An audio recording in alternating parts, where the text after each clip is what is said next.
Oremos. Dios, gracias por esta mañana. Gracias porque eres fiel, Dios, porque podemos celebrar juntos, porque igual lo que hablamos ahorita de una visión de cantidad de personas, Dios, para la iglesia, oramos por fe en ellos, Señor. Sabemos de que si es su voluntad va a suceder, Dios. Solo ayúdanos a nosotros, Dios, a no tirar la toalla, Dios, sino que como vamos a estudiar hoy, a seguir, Dios, vivir por fe, tener convicciones personales, Dios, y por sobre todas las cosas, hacer todo en excelencia para la gloria de su nombre, Dios mío. Ayúdenos, guíenos en este momento, diríjanos, Dios, para que usted sea exaltado por sobre todas las cosas. Amén. Ok, entonces si tienen, no, perdonen, tengo que quitarme eso. Abran sus Biblias en 1 Samuel capítulo 17. 1 Samuel capítulo 17, vamos a ver del versículo 1 al versículo 19. La Biblia en 1 Samuel ahorita está haciendo el giro. Ya Saúl ya no va a ser tanto como el centro de atención, ahora viene David. Y esta parte de la Biblia todos nosotros la conocemos muy bien. Realmente hemos visto películas, hay de todo sobre David y Goliat. O sea, hay de tantas cosas que uno puede estudiar en medio de esto. No lo voy a leer todo, pero voy a ir por partes, ¿no? Solamente quiero hacer un recuento de lo que vimos la semana pasada. Esto es introductorio de lo de hoy, porque de hecho hay una sección en la que yo quisiera como detenerme durante toda la prédica, pero no lo voy a hacer porque eso es como el resto de las prédicas, ¿no? Entonces estaba tentado cuando estaba escribiendo, me voy a quedar aquí, pero no. O sea, esto es introductorio para saber cómo todo lo que hemos visto, todos los 16 capítulos anteriores, estaban como abonando para llegar aquí, ¿no? Entonces me voy a ir mucho para atrás en Samuel, pero ustedes van a entender por qué. Espero. Entonces, si recuerdan, la semana pasada estábamos viendo que un espíritu maligno estaba perturbando a Saúl, y eso debemos de agregar que estaban en situación de guerra. La 1 Samuel 17, si está Goliat, es porque es el paladín, el campeón de los filisteos. Entonces, ahora vemos que los filisteos vuelven a reunir su ejército en el 1 Samuel 17, después de la derrota en Micmas, y aquí es donde ya no voy para atrás. Recuerdan que Jonatán vino con su escudero y pasó por un peñasco, y él solito vino a pelear con todos los filisteos, y después pasó algo que entre ellos se estaban acuchillando y perdieron solo con Jonatán. O sea, todos los filisteos perdieron solo porque Jonatán vino con su escudero a pelear. Entonces acaba de pasar eso, no tiene mucho tiempo. Lo acaba de derrotar Jonatán a ellos con ayuda de su escudero. Y en esta ocasión es diferente, se vuelven a levantar los filisteos en guerra. Pero se entiende el motivo, ¿no? De repente apareció Goliat, no sé, a lo mejor estaba en otro lado guerreando con otro lugar y luego Goliat vino con ellos, los filisteos, o lo mandaron a llamar. Y ahora ellos estaban seguros que por medio de su campeón iban a derrotar a los israelitas. Pero miren las consecuencias que hay de apartar la mirada de Dios de todo lo que hemos visto de Saúl.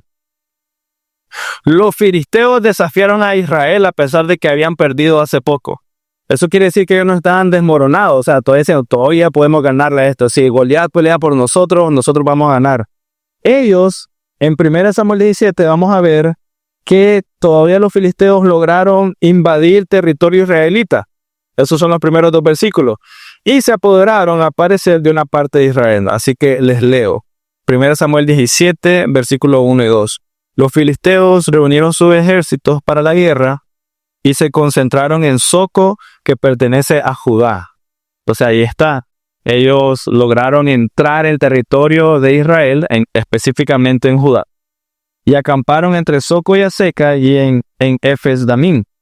Y Saúl y los hombres de Israel se reunieron y acamparon en el valle de Ela y se pusieron en orden de batalla para enfrentarse a los filisteos. Entonces no fue casualidad que esto pasara en este instante, que sucediera cuando Saúl tenía su lucha personal con el espíritu maligno de parte de Dios, que lo estaba perturbando. O sea, esto no fue casualidad. El capítulo anterior, Saúl está perturbado y ahora aquí viene esto, los filisteos con Goliat, no a hacer guerra en contra de ellos, que agarraron una parte de Judá. No es casualidad. Y aquí el primer, como principio para nosotros. Los enemigos de la iglesia y de nuestra alma siempre están atentos a aprovechar cualquier ventaja, ¿no? Los enemigos de la iglesia, de nuestra alma, siempre están atentos para aprovechar cualquier ventaja, cualquier mentira, cualquier enojo que puedas tener, cualquier raíz de amargura, cualquier cosa que haya estado ahí, cualquier enojo en contra de tu hermano, cualquier cosita para destruir tu alma. Eso está pasando aquí. Cualquier oportunidad que tengan para hacer apartar la mirada de la meta. Ve, como ahorita los niños gritando. Cualquier oportunidad para hacer apartar la mirada de la meta. Cualquier momento que nos atrevemos a bajar la guardia, el enemigo está cerca para poner cualquier cosa. Y le sucede, ¿no? ¿No les ha pasado un domingo en la iglesia? Ustedes tienen la decisión en su corazón. Hoy voy a llegar, voy a llegar temprano, voy a ir al estudio de las 10 y a lo mejor es la mañana más horrible que han tenido. No, los niños se portan mal o algo por el estilo. Siempre hay algo, el bus nunca pasa y está como que... yo iba con todas las intenciones del mundo, pero ya me aguaron la mañana, ya no quiero ir. ¿Verdad? Sucede. Los enemigos de la iglesia, de nuestra alma, nunca tienen mayores ventajas contra nuestro espíritu, nuestra alma, contra la palabra de Dios, contra sus profetas, cuando nosotros abandonamos nuestras convicciones. O sea, cuando Dios pone algo en el corazón y no lo hacemos, es cuando ellos vienen, aprovechemos, matémoslo, o sea, metamos esto, que crea mentira. Así que iglesia, no bajes la guardia. No bajes la guardia. Este es mi ánimo hoy para ustedes. Sigue sirviendo, sigue orando, sigue conociendo a Dios, sigue ofrendando con generosidad y gozo, sigue adelante. ¿Por qué se los digo? Como nunca antes, si ustedes se voltean a ver, casi todos ustedes están sirviendo en alguna área de la iglesia. La verdad. O sea, si hiciéramos un croquis porcentaje o algo, estaremos diciendo que un poquito arriba del 80% probablemente está sirviendo en algo. Y eso, sinceramente, es de mucho ánimo. O sea que no bajen la guardia, no se desanimen, sigan adelante. Y es como también esto de la ofrenda. Hay algo que me dijeron esta semana de la ofrenda que yo no lo había pensado. Yo dije, wow, qué interesante. Pero nosotros tuvimos esta reunión y fue en las últimas 2 semanas del mes pasado. Y en las últimas 2 semanas del mes pasado tuvimos el repunte que tuvimos en ofrenda. Entonces me quedé, wow, no lo había visto así. Siempre estoy pensando en todo el mes. Entonces igual, si Dios fue fiel, no baje la guardia, sigue adelante, sigue sirviendo, sigamos mejorando. Entonces el versículo 1 dice, después de la unción de David y de su instalación en la corte del rey como escudero, el capítulo anterior, David es puesto como escudero de Saúl, se nos actualiza la situación de Jerusalén en el capítulo 17. Dice que los filisteos se concentraron en Soco y en Azeca. Déjenme darle un poco de contexto de qué significaba esto. Ambos eran pueblos de Judá. El pueblo de Soco y el pueblo de Azeca eran pueblos de Judá. Y si recuerdan ustedes, David pertenece a la tribu de Judá, ¿no? David pertenece a ellos. Y estos pueblos, bueno, y específicamente David es de Belén. Así que los filisteos están en Soco y Azeca, y estos dos lugares están a unos 24 kilómetros y 27 kilómetros de Belén, o sea que están cerca de la casa de David. Esto quiere decir que la batalla estaba relativamente cerca de la familia de David. Luego se nos dice que específicamente los filisteos están en Epes-Damín, y ahí estaba el campamento de los filisteos. Y ese campamento estaba a 29 kilómetros de la casa o de la ciudad de Belén. 29 kilómetros de la ciudad de Belén. Luego en el versículo 12 nos dice que los israelitas estaban en el valle de Elá. Y el valle de Elá estaba a 5 kilómetros del campamento donde estaban los filisteos. O sea que entre los filisteos y Jerusalén, donde se habían reunido para batallar, lo que los separaba eran 5 kilómetros. Ya. Y todo eso estaba a 29 kilómetros de distancia de la casa de David, o de la ciudad de Belén. Versículos 2 y 3 dicen, Déjeme ver. Sí. Y Saúl y los hombres de Israel se reunieron y acamparon en el valle de Elá y se pusieron en orden de batalla para enfrentarse a los filisteos. Los filisteos estaban a un lado del monte e Israel estaba al otro lado del monte y entre ellos el valle, o sea, 5 kilómetros de distancia entre ellos. Y aquí debemos de notar algo. ¿Qué pasó con el espíritu que estaba atormentando a Saúl? ¿No? No se nos habla de ello. Parece que solo está en el capítulo 16. Pareciera que por el momento esto no estaba sucediendo. Porque si Saúl hubiera estado todavía atormentado por este espíritu, ¿dónde estaría David? Ahí con él tocándole el arpa en medio de la guerra. Pero no. Vamos a ver más adelante que David está, de hecho, viajando. Entonces pareciera que por el momento este espíritu maligno había abandonado a Saúl. Parece que la ayuda de David no era tan necesaria en ese momento, en estas escenas. O sea que incluso aquí vemos, hermanos míos, misericordia de Dios. Porque alguien esta semana en el grupo pequeño preguntaba, ¿por qué Dios le mandó eso a David? Si Dios es bueno. Pero bueno, aquí está en medio de la guerra. Y Dios le dice, bueno, ahorita no lo voy a molestar tanto con esto, que tenga un descanso, digámoslo de esa manera. Dios es misericordioso con Israel, suspendió su juicio por un tiempo. Entonces, ¿te imaginas qué difícil estar en los zapatos de Saúl? Qué difícil sería de estar viendo a Goliat, el ejército de ellos, y todavía estar lidiando con un espíritu maligno contigo en tu corazón. Complicado, pero Dios es misericordioso. Versículo 4 de 1 Samuel 17 dice, entonces de los ejércitos de los filisteos salió un campeón llamado Goliat de Gat, cuya estatura era de 6 codos y un palmo. 6 codos y un palmo. Entonces dicen que, discúlpenme, pero como les digo, les tengo que dar contexto de todo porque es muy importante para las otras semanas. Un campeón llamado Goliat, dice, o sea, y este hombre venía y como hacía duelo, ¿no? Les decía a alguien, mándenme ustedes a uno porque vamos a pelear y cada quien va a representar a su ciudad, a su pueblo o a su ejército. Entonces él estaba haciendo un desafío de combate de cuerpo a cuerpo y el resultado de eso iba a declarar quién era el campeón o quién era el ganador, qué bando iba a reinar sobre el otro. Se nos dice que este hombre era de Gat, una de las 5 ciudades importantes de los filisteos.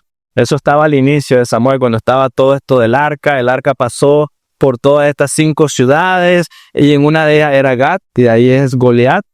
Y ahora se nos dice algo interesante de él. Él medía 6 codos y un palmo. Es eso que está ahí. Por eso lo pusimos. 6 codos y un palmo.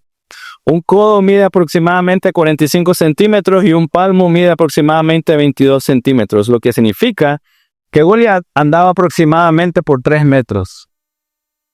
Eso, lo que ven ahí en la pared. Por eso lo hicimos ahí. Esa cinta métrica, o sea que si se vienen a tomar una foto, van a ver hacia arriba. Pero ese era Goliat. En términos humanos, si te acercabas a alguien así de grande, o sea, te pondrías de tú a tú con una persona así. Sería difícil. Se describe todavía más detalles sobre su fuerza en la batalla. Dice que era un hombre de 3 metros, es pesado. Miren, yo mido unos 78, 70 y pico por ahí y ando por las 200 libras de músculo. Entonces, hasta mi esposa se rió, ¿ya vieron? Entonces, si ando por ahí ahora 3 metros, ¿cuánto será en peso? No, yo estimaría que andará ese hombre por unas 500 o 600 libras, solo él, tal vez más, quién sabe. Dice que tenía un casco de bronce sobre la cabeza y llevaba puesta una cota. La cota es como una coraza así que se movía. Llevaba puesta una cota de malla y el peso de la cota era de 5,000 ciclos. Esos son 57 kilos de bronce. Su casco era pesado y llevaba entonces este cuerpo. Esos 57 kilos es más o menos un quintal y le agregás 25 libras más. O sea, un quintal. ¿Y cómo se llama la de la bolsa de arroz? ¿Cómo es? Roba. Entonces, la malla era un quintal de arroz y una arroba. O sea, cuando vayan ahorita al mercado o al súper, échense a tuto el quintal de arroz y agarren una arroba y díganme cómo les va. No, pero esa es solo la malla. Entonces imagina estar cargando eso en medio de la batalla. Luego se nos dice, versículos 6 y 7, tenía también grebas de bronce en las piernas, o sea, los cubrían aquí las piernas, grebas de bronce en las piernas y una jabalina de bronce colgada entre los hombros. El asta de su lanza era como un rodillo de telar y la punta de su lanza pesaba 600 ciclos. Esos son 6.8 kilos de hierro y su escudero iba delante de él, dice el versículo 6 y 7. Entonces, el rodillo de telar, estoy investigando y podía medir solo el palo, entre 40 centímetros hasta 1.20 metros o más que eso, ya dependiendo, 1.6 metros de largo, 160 centímetros. Y luego la punta de lanza, solo la punta, pesaba 15 libras. O sea que ya tenés 125 libras más 15 libras, ¿no? Y luego lo que pesara la lanza. Entonces este hombre estaba cargando algo parecido a la barra que no sé si han ocupado ustedes cuando están haciendo hoyo. O sea, era así de larga y probablemente así de pesada o más. Distintas fuentes en general ofrecen estimaciones diferentes, pero la armadura y todo lo que él llevaba en conjunto probablemente estaba entre 150 y 270 libras. Es una barbaridad. O sea, yo no me imagino, esto es una lucha de cuerpo a cuerpo. ¿Te imaginas estar cargando entre 150 y 270 libras y todavía matar a todos los que tenías alrededor? O sea, era una fuerza descomunal lo que tenía este hombre. Entonces, o sea que él llevaba encima de él, por lo menos, si era entre 150 y 270 libras, ese hombre llevaba encima de él por lo menos 2 quintales. O sea, llevaba un quintal de arroz y un quintal de frijoles, tuto, y así seguía peleando. ¿Ya? O sea, era una barbaridad. Era un hombre corpulento, lo suficientemente fuerte como para portar o llevar todo eso con él. Era impresionante para Israel. Porque si recuerdan, y aquí es donde me estoy viendo para atrás, si recuerdan, lo único en todo Israel que tenían una espada o como protección era Saúl y Jonatán. No había nadie más.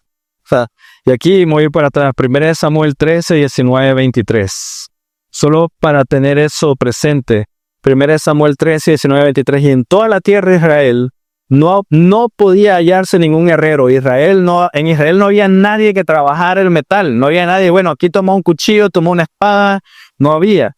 Pues los filisteos decían, no sea que los hebreos hagan espadas o lanzas. Y todo Israel tenía que descender a los filisteos, a su enemigo, cada cual para afilar la reja de su arado, su azuela, su hacha o su asadón.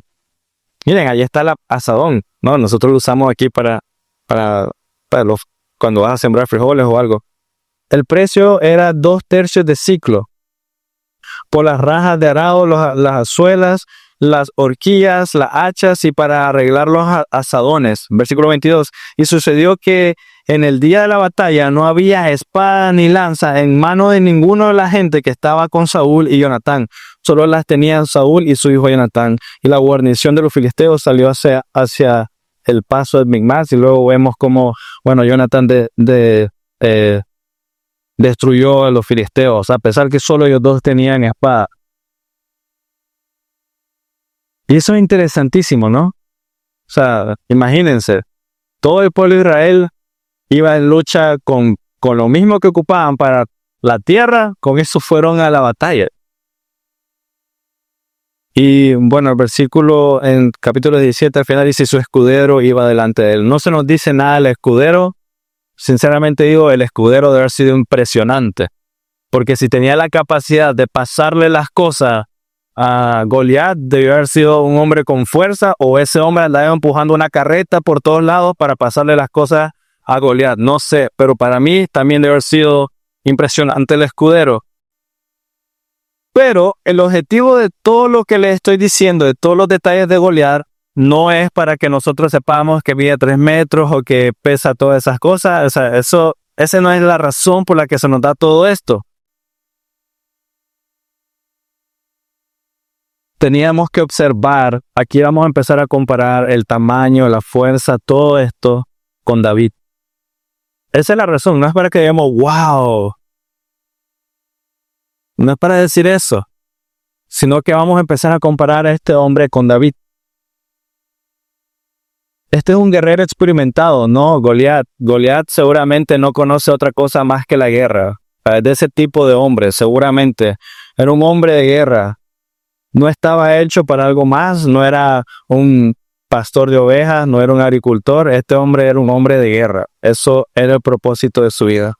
Sin embargo, ahora tenemos a David, el joven inexperto David, ¿no? Que no ha ido a la guerra, que vence al campeón de los filisteos. No por ser un joven guerrero, no por tener más fuerza, David no la tenía.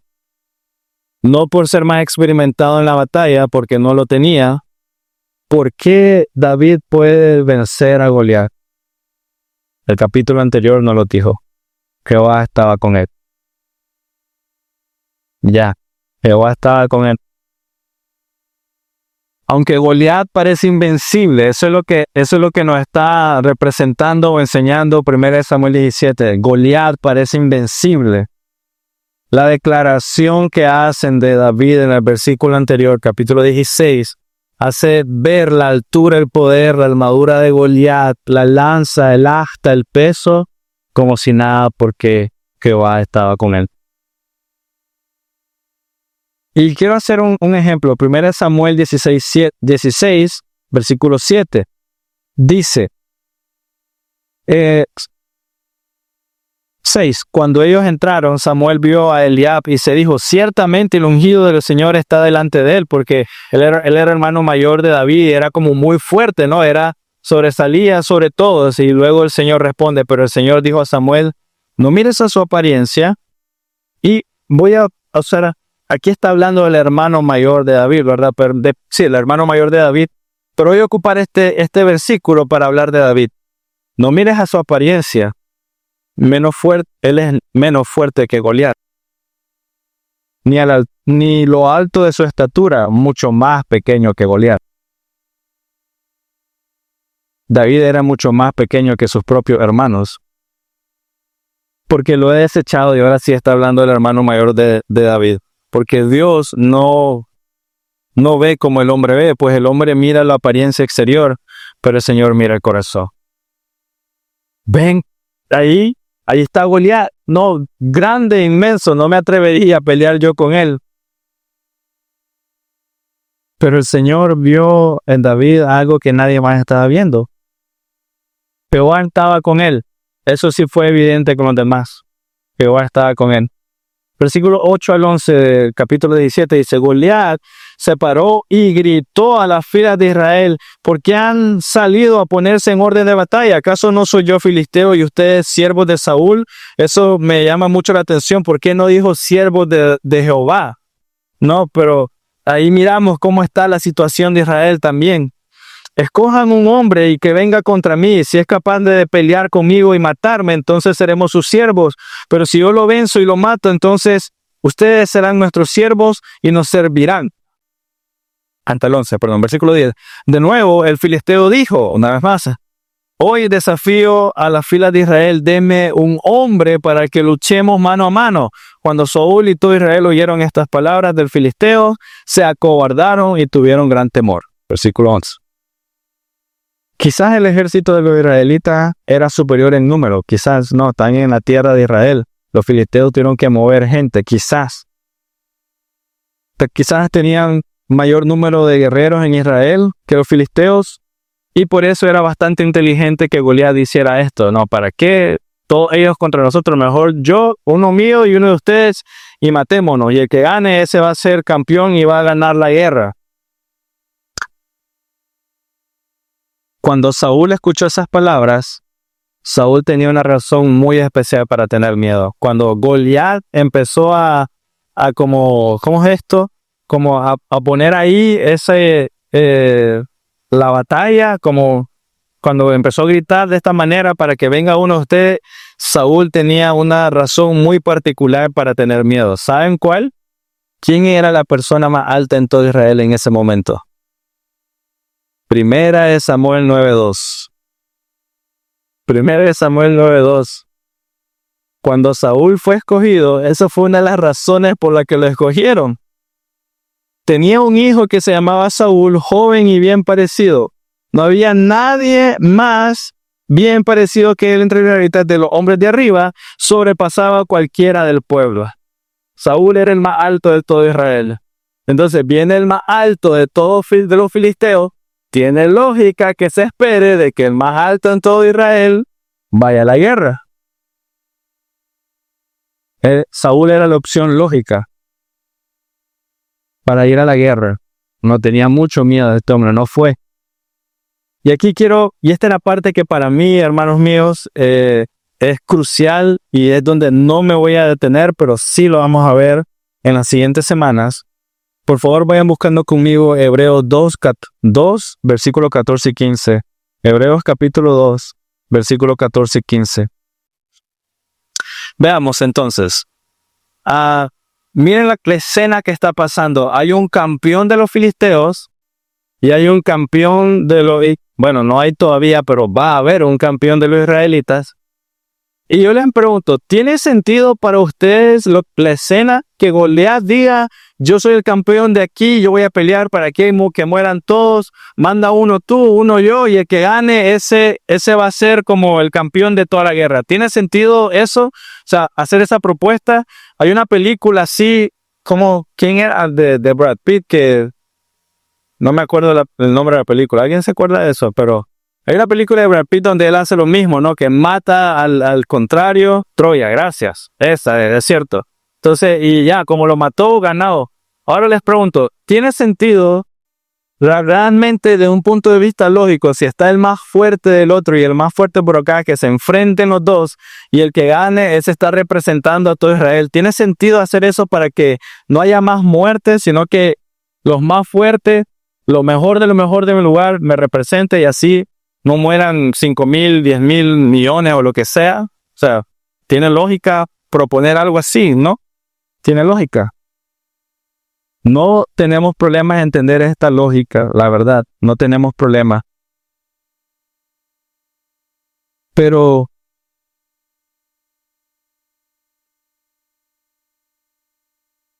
en esta imagen de que el más fuerte gana, el perdedor servirá al ganador,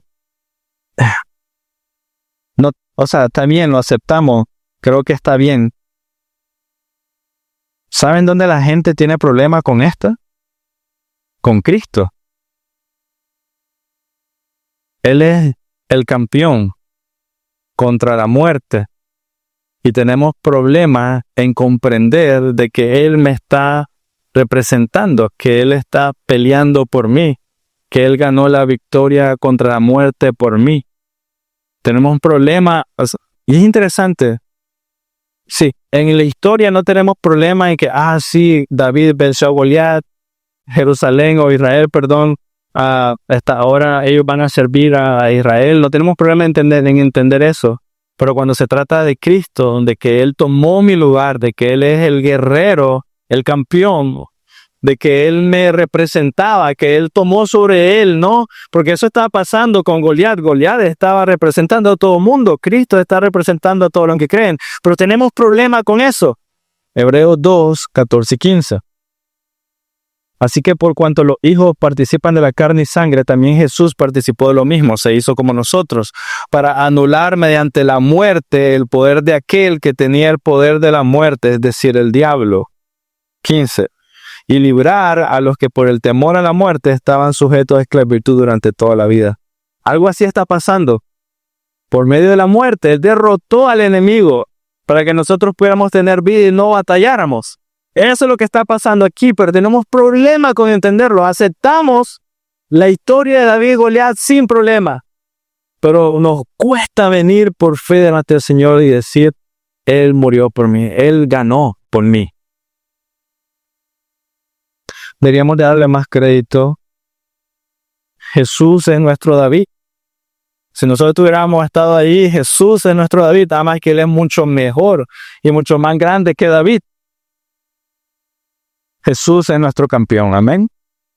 Así que no deberíamos dejar de poner la mirada en nosotros y poner nuestra fe en Él. De nuevo, no bajemos la guardia, poner la mirada en Él. Porque imagínense ustedes que estamos en Jerusalén, nosotros, allí está Goliat. Algunos de nosotros dirían de David, David, mira, yo voy a pelear, espérate, no te molestes yo, ninguno de nosotros. O sea, tal vez con celo del Señor o algo bien intencionado, pero no íbamos a aguantar ni cinco segundos con el gigante. Es porque Dios envió a su campeón. Y su campeón es Jesús. Entonces no depende de ti, sino de cuánto estás colocando tu mirada en Él. Y esto es interesante. Ahí está la altura, no la tienen ustedes. Pero aún así, hasta el día de hoy, lo que sobresale no es la altura, sino la fe de David. No se trata de ti, de cuánto, sino más bien de cuánto estás colocando tu mirada a Dios. Versículos, Saúl y todo Israel acabaron y tenían gran temor. El versículo 11 de 1 Samuel 17. Estaba pasando todo esto y se nos dice claro, cuando Saúl y todo Israel oyeron estas palabras, o sea, las amenazas de Goliat, se acobardaron y tuvieron gran temor. Y esto es muy irónico, pero muestra muchos rasgos importantes, cosas que debemos de prestar atención.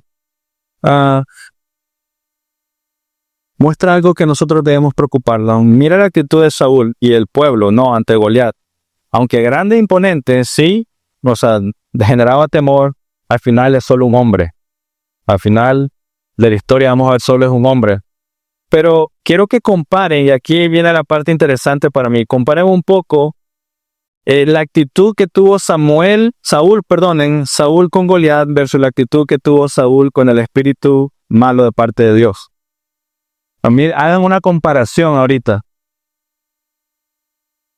Cuando el espíritu de Dios se alejó de Saúl y cuando el espíritu maligno de parte de Dios lo atormentaba, te pregunto, ¿en qué situación Saúl mostró mayor preocupación? O digamos, ¿en qué situación Saúl mostró rasgos evidentes de interés? ¿En qué situación Saúl fue más como contundente con sus acciones y sus decisiones? Cuando el espíritu maligno de Dios estaba atormentándolo, o ahorita que Goliat está como hablando de la manera que está haciendo con todo el pueblo. La semana entrante vamos a ver que él hizo una recompensa, ¿no? Si recuerdan, Saúl puso una recompensa, que lo logre matar esto y esto y esto, le voy a dar aquí, voy a hacer allá. Pero lo que les quiero poner en su mente, que si por sus acciones evaluamos lo que para Saúl era más importante y prioritario, ¿dónde dirías que mostró mayor intensidad él? ¿Cuando el Espíritu de Dios lo abandonó y fue atormentado por el Espíritu de Dios? ¿O cuando Goliat se enfrentó a él? Cuando el Espíritu lo atormentaba, lo único que hizo fue buscar a alguien que le tocara un arpa.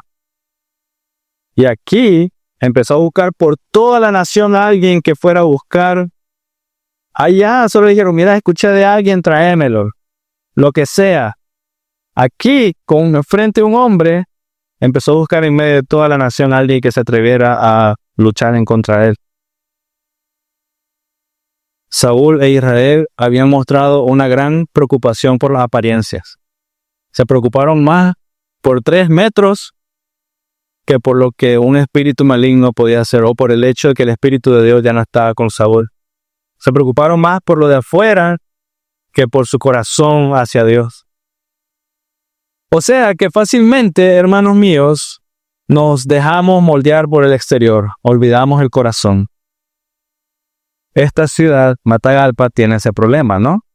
Ustedes saben, no estoy diciendo algo, en general, las personas, no Matagalpa, la verdad que en general las personas tienen este pecado, nos dejamos influenciar por el temor de lo que dirá la gente, nos dejamos influenciar por el qué dirán o por cómo me ven, ¿no?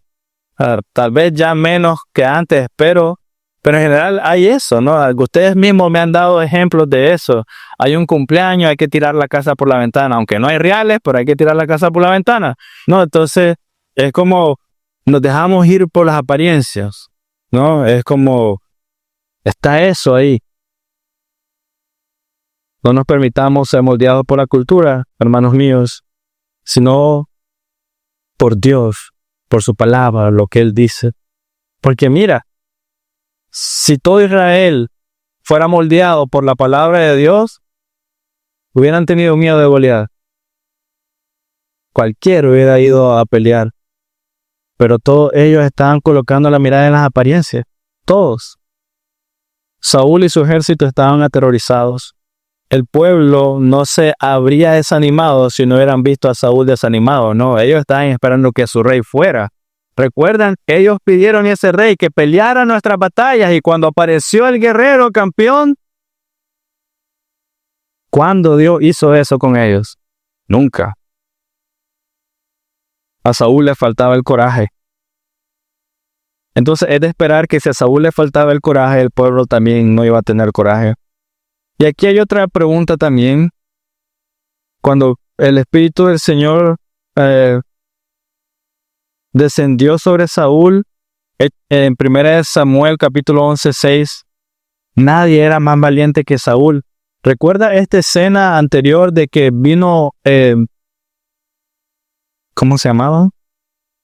Naas, el amonita, que se le acercó y le dijo, bueno, para perdonarlo le voy a sáquense todo un ojo. Y lo consideraron, ¿te acuerdas de esa? ¿Quién fue el que fue a defender a toda esta gente? Fue Saúl. Él agarró un animal, lo despedazó, los mandó. Era un hombre de convicción. El Espíritu de Dios estaba con él. Y ahora que el Espíritu de Dios no está con él, temeroso. Tiembla.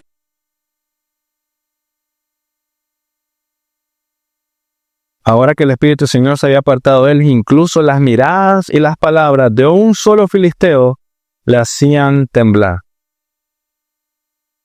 Antes no. Rápido escuchó, rápido mató, vengan, vámonos a pelear. Ahora lento. Quiero que vean algo que nos da luz de nuestra vida en Cristo, hermanos. Cuando una persona es incapaz de actuar con rapidez ante el más mínimo pecado de su corazón, esa persona debe entender que está en un completo peligro de caer ante el enemigo como Saúl lo está haciendo en este momento. Hagan la comparación. El Espíritu de Dios está con él, rápido para actuar. El Espíritu de Dios se apartó de él muy lento, temeroso, indeciso. Cuando te encuentres así, es momento de ponerte tus rodillas y preguntarte por qué. Otra pregunta, ¿dónde estaba Jonathan?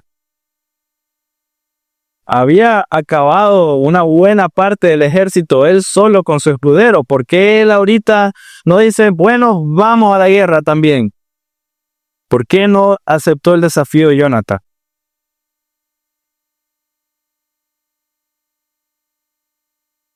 Si recuerdas, cuando Jonathan fue a la batalla la última vez estaba siendo guiado por Dios. Y esta vez parece que esto era exclusivo para David. Así que con eso aprendo cuán dulce es entonces estar bajo la influencia de Dios. Cuán dulce es ser guiado por Dios. La verdad, cuán dulce es saber que es Él el que nos capacita, que es Él el que nos mueve a seguir, que es Él el que nos anima, que Él es Él el que nos llama a no estar dormido en nuestros laureles, sino que Él es Él el que pone en nosotros la iniciativa para actuar. Porque si no fuera por Él, estaríamos sentados. En serio. Por tanto, aprendo algo con esto. No existe un creyente dormido. ¿Oyeron? No existe, aunque te puedas estar durmiendo en las predicas, no existe un creyente dormido. No. No hay un creyente lento. No lo hay. No debería. Solamente creyentes guiados, esforzados, quienes son perfeccionados, sí en sus debilidades, quienes aprenden a depender completamente en Dios, eso sí. Pero un creyente lento, dormido, no sé, indeciso, no puede haber. Mira lo que estamos viendo ahorita. ¿Quién no puede lograr un alma cuando Dios lo guía? ¿Qué no puedes lograr tú cuando Dios te está guiando, cuando estás dependiendo de Él? Esta historia nos enseña que incluso podemos derrotar gigantes cuando estás siendo guiado por Dios. Así que, iglesia, no bajen en la guardia. Es que seguir. Algunas veces no es un gigante lo que nos derrota, es una almohada, es un celular.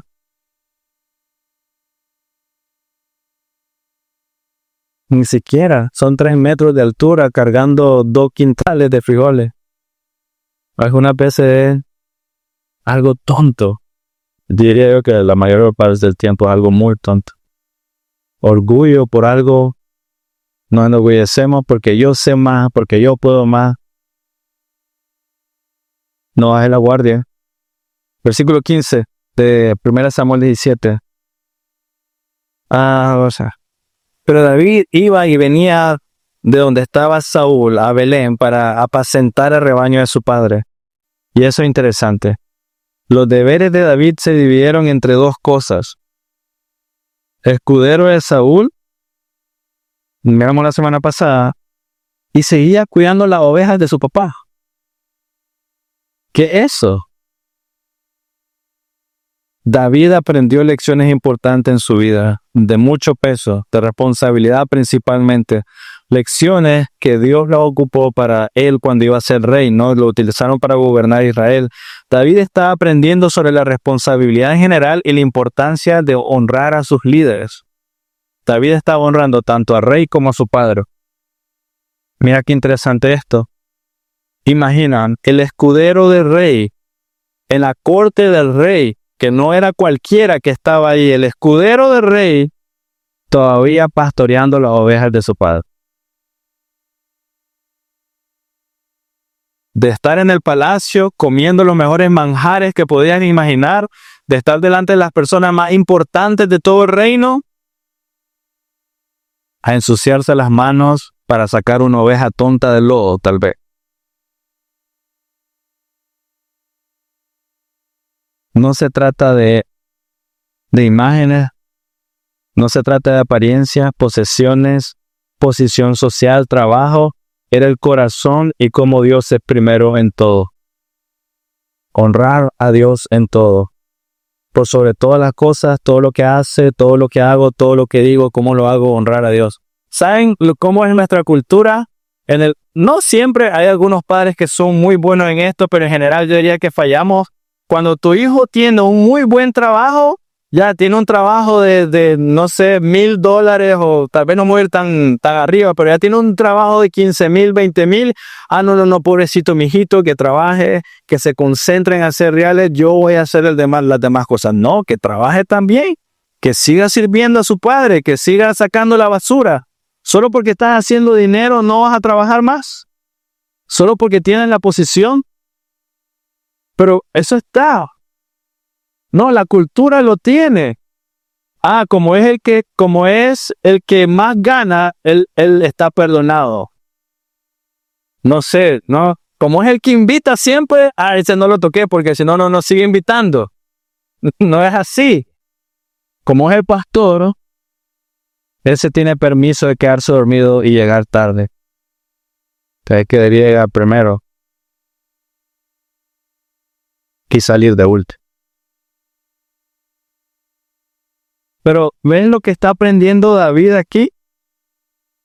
Imagina pasar de meterte en el lodo, de sacar una oveja, luego presentarte entre la corte del rey. Tienes obviamente que cambiarte, no vas a ir como estabas trabajando ahí en el lodo, pero presentarte ante el rey limpio, bien vestido. David estaba aprendiendo lecciones importantes en su vida. Eso fue un raro ejemplo. Aún en medio de su ascenso personal, seguía mostrando humildad y afecto hacia sus padres, seguía siendo humilde. Parece que David prefiere los retiros de la vida pastoral, ir al campo, porque imagina, él estaba en la corte del rey, el rey iba a la batalla, entonces él se quedaba en el palacio, ahí él tenía 2 opciones, me quedo en el palacio disfrutando de todo lo que me ofrece el palacio o me voy a cuidar las ovejas de mi padre y no voy al campo. ¿Qué prefirió hacer el hombre? Irse al campo a cuidar las ovejas de su padre. ¿Por qué hizo eso? Ahí era donde él meditaba en el Señor. Ahí era donde él escribió sus salmos. No es que no podía hacerlo en el palacio, claro que sí, pero ese era su lugar de retiro. Ahí es donde él estaba constantemente meditando en el Señor. Entonces aquí delante de nosotros está un hombre activo, constante, con una visión clara y no un holgazán. Delante de nosotros está un hombre que está ocupando cada circunstancia intencionalmente para meditar en el Señor, para servir. Nadie más apto como él para ser honrado. Nadie mejor que él lo merecía. Y sin embargo, nadie como él para no ser moldeado por ello. Iba a ser rey y aún así el hombre no le importaba eso, no era el título, quería adorar a Dios, servir a su pueblo. Seguía igual, colocando la mirada en Dios y sirviendo a los demás. Ya voy a terminar, ¿oyeron? Proverbios 15:33. Proverbios 15:33.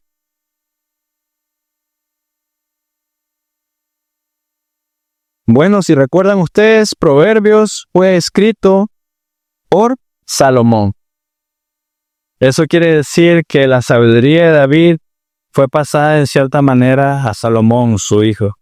Y una generación después, Salomón nos enseña que aprendió esto que su padre aprendió aquí. El temor del Señor es instrucción de sabiduría, y antes de la gloria está la humildad. Qué bellas palabras. Antes de la gloria está la humildad. Antes del honor está la humildad. Hasta Salomón lo aprendió. Ahora tenían la oportunidad David de meditar, orar, realizar otros actos de devoción que lo capacitaron para lo que estaba destinado. No era que tenía la oportunidad de descansar y ceder a sus caprichos, ahora tenía la oportunidad de volver al Señor y meditar todavía más en Él. Capítulo 17, versículo 16.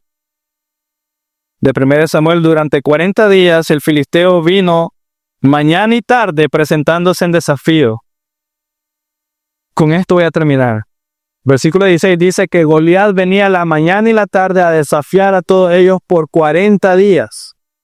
¿Se imaginan 40 días burlándose del pueblo de Israel, el pueblo de Dios, 40 días burlándose de Dios? El hecho de que Goliat desafiara a Israel por 40 días tiene mucho significado. 40, el número 40 en la Escritura es bastante importante, o sea, tiene mucho trasfondo, digamos, y les tengo aquí una lista de cosas. Pero en pocas palabras, 40 tiene que ver con prueba. El número 40 en general tiene que ver con una prueba en la Escritura. Por ejemplo, Génesis 7 se menciona por primera vez en la Biblia donde llueve por 40 días y 40 noches. Un tiempo de prueba. Hechos 1:3 donde Jesús continúa con los discípulos enseñando por 40 días después de su resurrección como una prueba de su vida en cuerpo glorificado. Primera de Samuel, el enemigo prueba la fe de Israel y esa fe falla, ¿no? Que es lo que estamos viendo ahorita, Primera de Samuel 17. Jesucristo fue probado en el desierto por 40 días y salió victorioso. Y así hay ejemplos de 40 días, ¿no? Se nos habla de Moisés que pasó 40 días con Jesús también en el monte. Ante semejante prueba, el joven David responde con fe y sale victorioso, mientras que el pueblo de Israel entero tiene temor.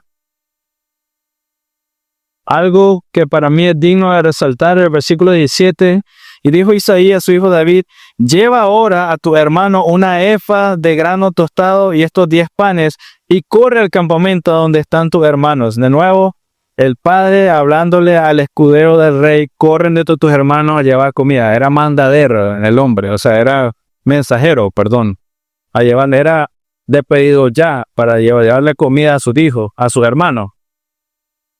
De nuevo la humildad de él y también miro la gracia de Dios en medio de la guerra porque había comida. Había comida. Algo digno de resaltar entonces a nuestro Dios que Él es fiel en todo momento, sigue amándolo, sigue amando y proveyendo para su pueblo. Así que, hermano mío, no te desanimes, sírvelo, conócelo, ámalo, confía en él. Y con esto termino. 3 versículos. Va a estar ahí en sus pantallas. No solo la cita. Proverbios 29-25. Proverbios 29-25.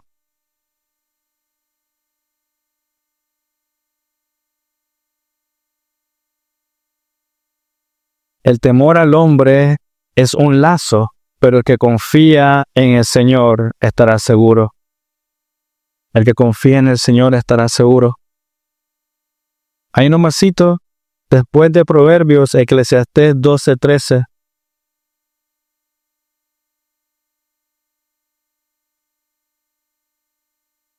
La conclusión, cuando todo se ha oído, es esta. Esta es la parte maravillosa de Eclesiastés. Teme a Dios, guarda sus mandamientos, porque esto concierne a toda persona. No temas al hombre, en pocas palabras. Teme a Dios, guarda sus mandamientos. Esa es la conclusión de Salomón. Y por último, Mateo 10:28. Mateo 10:28. No teman a los que matan el cuerpo, pero no pueden matar el alma. Más bien teman a aquel que puede hacer perecer tanto el alma como el cuerpo en el infierno. ¿Qué pasó con Israel en este momento? Es lo contrario de Mateo 10. Estaban temiendo al hombre en lugar de temer al Señor. No bajes la guardia, iglesia. En serio. Pon la mirada en el Señor, porque muy fácil, esos gigantes nos hacen ver otra dirección y no a la gloria de nuestro Dios. Porque mira, sinceramente, es imponente, es un hecho. Estoy al lado de Él y no me imagino cómo lo hizo. Bueno, sí, con la ayuda de Jehová, pero en mi fuerza nunca. Es muy fácil, pero siendo muy práctico o muy claro o con la verdad en nuestras manos, ¿es Él más impresionante que Dios? ¿Puede Él más que Jehová, nuestro Salvador?